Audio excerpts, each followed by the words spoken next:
परम पूज्य गुरुदेव पंडित श्री राम शर्मा आचार्य जी के चमत्कारी प्रसंग भाग 40 प्रस्तुत है।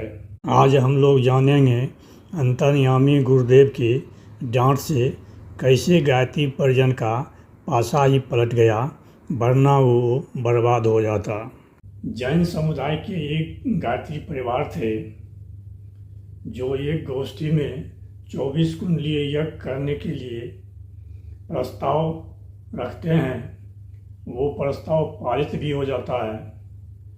उसके बाद एक अहम सवाल आता है कि संकल्प लेने के लिए शांति कुंज जाए तो कौन जाए, क्योंकि किसी के पास पैसा की कमी थी तो किसी के पास समय की कमी। आपस में विचार करने के बाद दो आदमी शांति कुंज जाने के लिए इस शर्त पर तैयार हुए कि जाने का खर्चा कोई दूसरा आदमी देगा।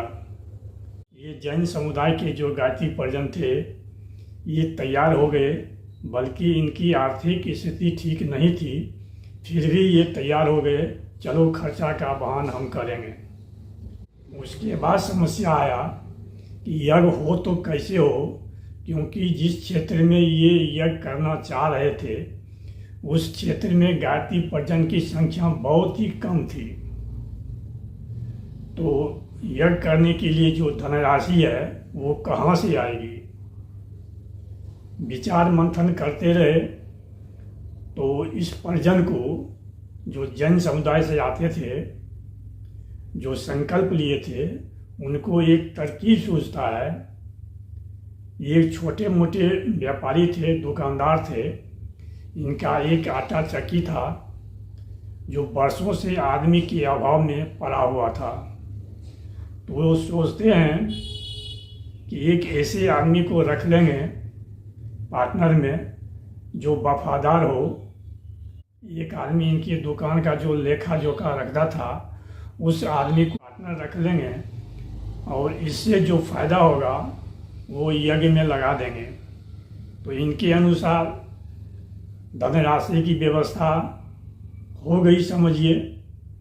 उसके बाद एक समस्या और आ गई कि ये शांति कुंज जाएं तो कैसे जाएं, क्योंकि 2 महीना पहले ही ये शांति कुंज से आए थे। पिताजी से यदि फिर अनुमति लेने जाएंगे तो पिताजी कहेंगे कि तो 2 महीना पहले ही तो आए हो, फिर क्या करने जाओगे। तो इन्होंने एक बहाना बनाया। ये पिताजी को कहते हैं कि बहन को प्रशिक्षण के लिए, 1 साल के प्रशिक्षण के लिए शांति कुंज में जो रख आए हैं उनसे मिलने के लिए 2 महीने बाद जाना पड़ता है, ऐसा नियम है। तब उनके पिताजी कहते हैं ठीक है, ऐसा नियम है तो हम चले जाते हैं, तुम मत जाओ, क्योंकि पिछली बार तुम गया था तो 12 दिन दुकान बंद रहा था। अब ये फिर असमंजस में पड़ जाते हैं।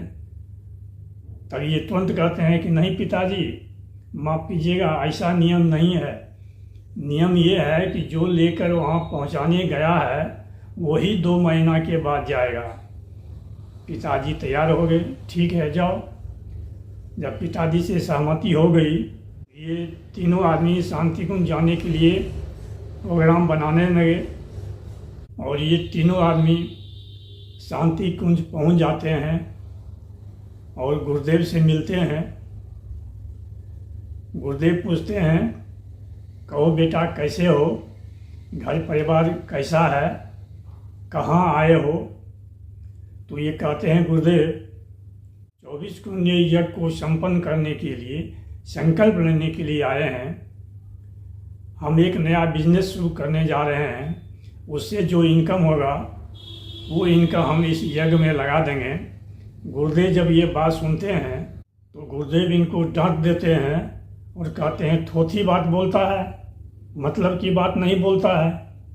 ये गायत्री परिजन चुप हो गए और इंतज़ार करने लगे।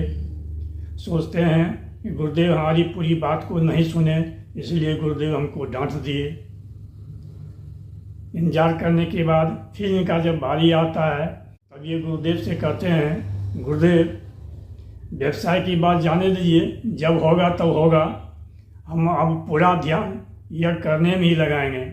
तब गुरुदेव कहते हैं, हाँ अब ठीक कहा है, अब तुम यज्ञ कर लेगा। फिर 2 दिन के बाद संकल्प कराने के लिए जब सभाएं हुई तो ये परिजन भी गए वहाँ, लेकिन सबसे पीछे बैठ गए, इसलिए कि कहीं हमको संकल्प करने के लिए नहीं कह दिया जाए, और हम जैन समुदाय से हैं, अगर हम संकल्प लेंगे तो हम अपने समुदाय का को भाजन बन जाएंगे, शिकार हो जाएंगे। ये सोचकर सबसे पीछे में छिपकर बैठ गए। और जब कुछ भीड़ छटा तो इनका साथी इनको देख लेता है और बुलाता है कि यहाँ आओ, यहाँ आओ, तुम पीछे जाकर क्यों बैठा हुआ है, तुमको तो यहाँ संकल्प लेना है। फिर गुरुदेव इनको संकल्प दिलाते हैं और माता जी हाथ में कलावा बांधती है।